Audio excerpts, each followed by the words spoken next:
where we are trying to buy back the securities from our original investors. But here, we are trying to also give them what is called as an exit opportunity. Exit opportunity.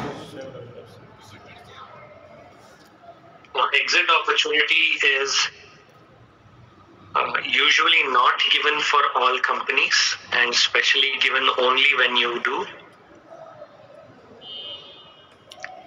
delisting from all stock exchanges.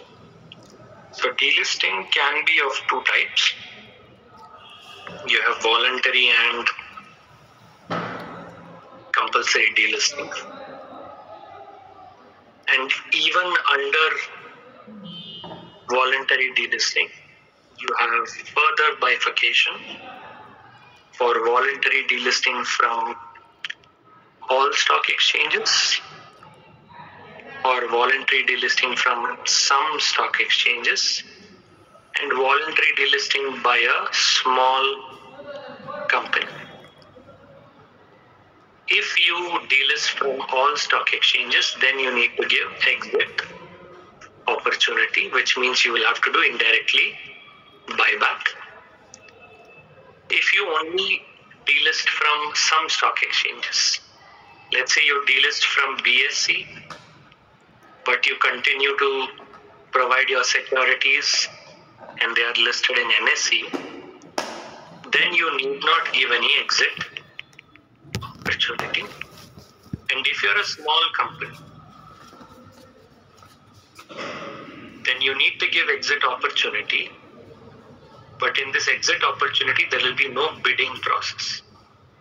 So public will not bid for the price. Whereas in this exit opportunity, where you exit from all stock exchanges, you will go through the bidding process. This is how delisting typically works. Now, this is applicable obviously to all companies whose shares are listed on a stock exchange, but they are not applicable to companies that are going through the insolvency under IBBI. So if they are declared insolvent, you cannot apply for delisting of any of your shares.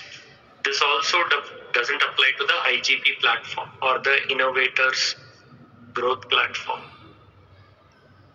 where your securities are listed because you're a startup company. And in addition to this, if you are a company that is getting some sort of a reconstitution or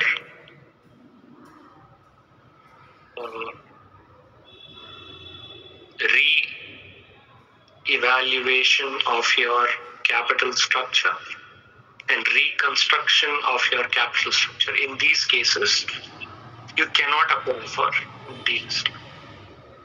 Whenever you do apply for delisting, it is important to remember that delisting cannot be considered to be just a buyback, because in buyback, you take up the shares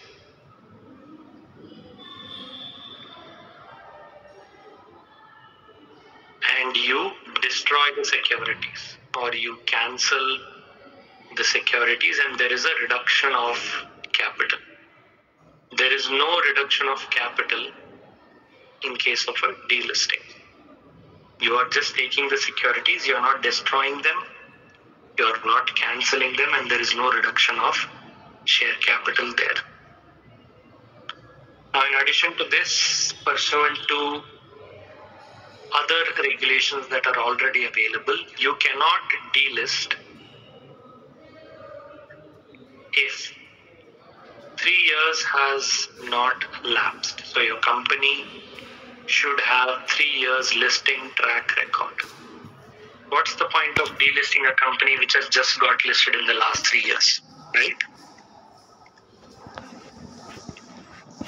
You also cannot delist by doing preferential issue, meaning you keep issuing shares to only one set of people in such a way that their shareholding goes beyond 90%. You keep issuing shares to only a few people again and again and again and again, and their shareholding goes beyond 90%, which is the threshold for delisting. If that also cannot be done. In addition to this, whenever you are doing voluntary delisting, you have to give exit opportunity. And whenever there is exit opportunity, there has to be a special resolution. And under Companies Act, we already know the process for passing special resolution. We first convene board meeting, then pass board resolution, then we fix the date, time, venue for general meeting.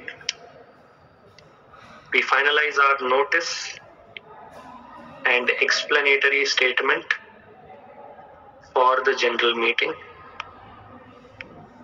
Then we convene the general meeting and pass special resolution. The only thing you have to do extra is now you have to also start the bidding process after this. So if you are doing voluntary delisting,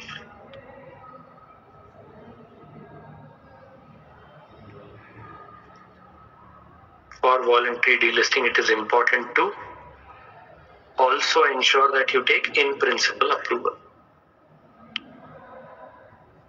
So the voluntary delisting process, if exit opportunity is not required, is pass special resolution and take in principle approval.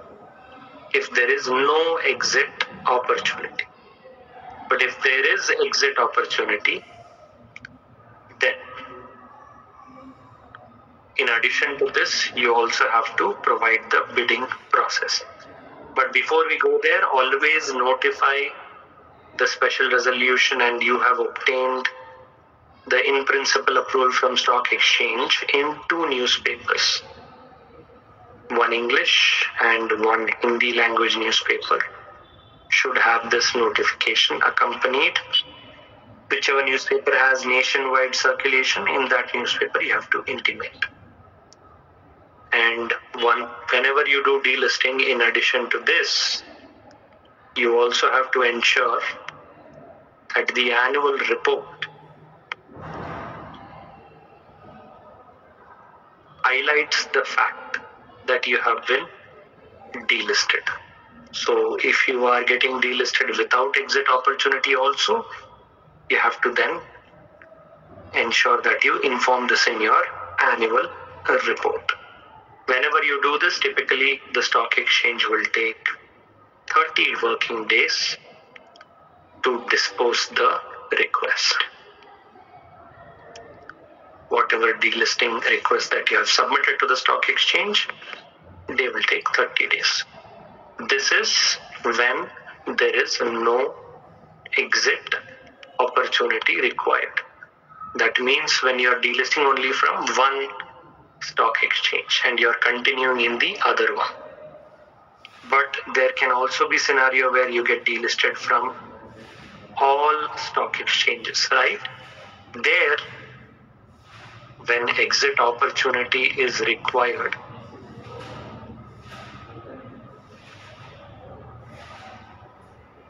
in case of voluntary delisting, you have to ensure, number one, you do the same thing that you didn't do when exit opportunity is not required, but in addition to that, you have to make what is called as initial public announcement. You have to ensure that you inform again in those 2 newspapers. And in this initial public announcement, you are intimating the fact that you are going to get delisted. Once you do this, you then ensure that you take the shareholders' approval only after this initial public announcement. So the steps are quite similar to what we have seen in case of book building process, and your textbook has a very nice slide associated with this with respect to delisting.